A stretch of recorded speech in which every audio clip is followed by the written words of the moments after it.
মন থেকে কিছু চাইলে আল্লাহ তাআলা খালি হাতে ফিরায় দেয় না। দেখেন আমার এই গাছটা খুব পছন্দের ছিল, সেটাও আজকে পেয়ে গেলাম অলরেডি। আমি আবার একটাতে রেখে দিয়েছি, দেখেন কি সুন্দর।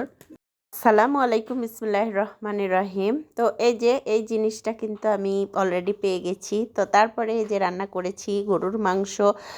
হঠাৎ করে বর খেতে চেয়েছে গরুর মাংস আজকে, তো ওই যে শুক্রবারের মানে কিছু অংশ মাংস রেখে দিয়েছিলাম, সেই মাংসটা আজকে রান্না করছিলাম।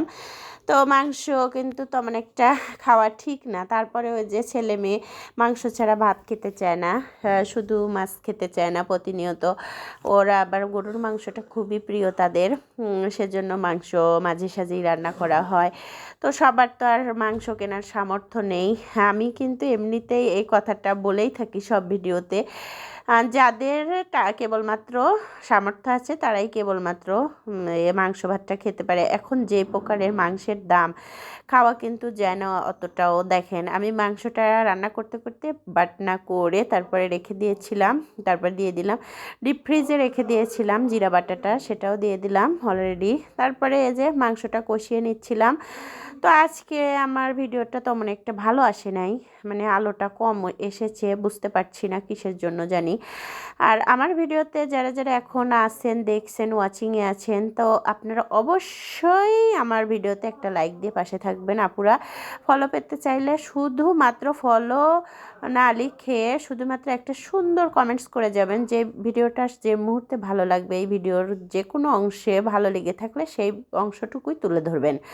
তো আমার এই যে ছোট্ট পিচ্চিটার জন্য আলু দিয়ে দিলাম, ও আবার আলু খেতে পছন্দ করে। ওর আব্বু আবার বাজারে গিয়ে নতুন আলু আনলো আধা কেজি, তো সেই আলু থেকে একটু মানে রান্না করলাম। আগের দিনও আধা কেজি এনেছিল, আধা কেজি খেয়ে শেষ করে দিয়েছি, তো আবারও আধা কেজি আনলো। এখনকার আলু আবার বেশ একটা থাকবে না, মানে 2-3 দিন হলেই পচে যাবে, সেজন্য আমি ভাবি যে যেদিন যা আনবে সেদিন সে তাই খাবো, অল্প করে আনো।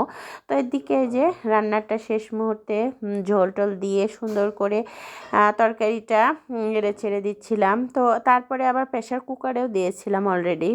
মানে আমি অতটা ভিডিও করি না, যেহেতু এখন ভিডিও 3 মিনিটের ভিডিও ছাড়ি, বড় একটা ভিডিও করলে তখন আবার আপনারা দেখতে পারবেন না।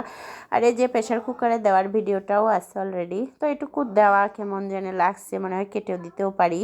তো আমার ভিডিওতে যারা যারা আগে অলরেডি কমেন্টস করে গেছেন তাদেরকে অসংখ্য ধন্যবাদ। আর এই যে আমি লাস্ট পর্যায়ে জিরা মশলা গুঁড়া দিয়ে দিচ্ছিলাম নামানোর আগ মুহূর্তে। তো এটা দিলে কিন্তু খুব ভালো ফ্লেভার আসে, খেতেও মাশাআল্লাহ অনেক সুন্দর হয়। আর পাক দিতে গিয়ে দেখেন ঝোল টোল পড়ে কী অবস্থা, আমাদের এরকমই কন্টেন্ট ক্রিয়েটরদের এরকমই অবস্থা হয়, মাঝে সাঝে ঝোল পড়ে গায়ে পড়ে, মানে চুলা টুলা মেখে অবস্থা খারাপ হয়ে যায়। ধন্যবাদ সবাইকে আমার ভিডিওটা দেখার জন্য। অনেক সুন্দর একটা ভিডিও সাজিয়েছি, আপনাদের মাঝে শেয়ার করতে পেরে ভালো লাগছে। তো সুস্থ থাকুন, ভালো থাকুন, নিরাপদে থাকুন। আর আমার ভিডিওতে এসে সুন্দর সুন্দর কমেন্টস করে যাবেন আপনারা, তাহলে ফলো পাবেন, সাবস্ক্রাইব পেয়ে যাবেন ইউটিউব চ্যানেল থেকে দেখে থাকলে। দেখেন কি সুন্দর তরকারি, আর এই তরকারি খেতে চাইলে মাশাআল্লাহ এই শীতের মুহূর্তে কিন্তু গরুর মাংসের টেস্টটাও অনেক স্বাদে।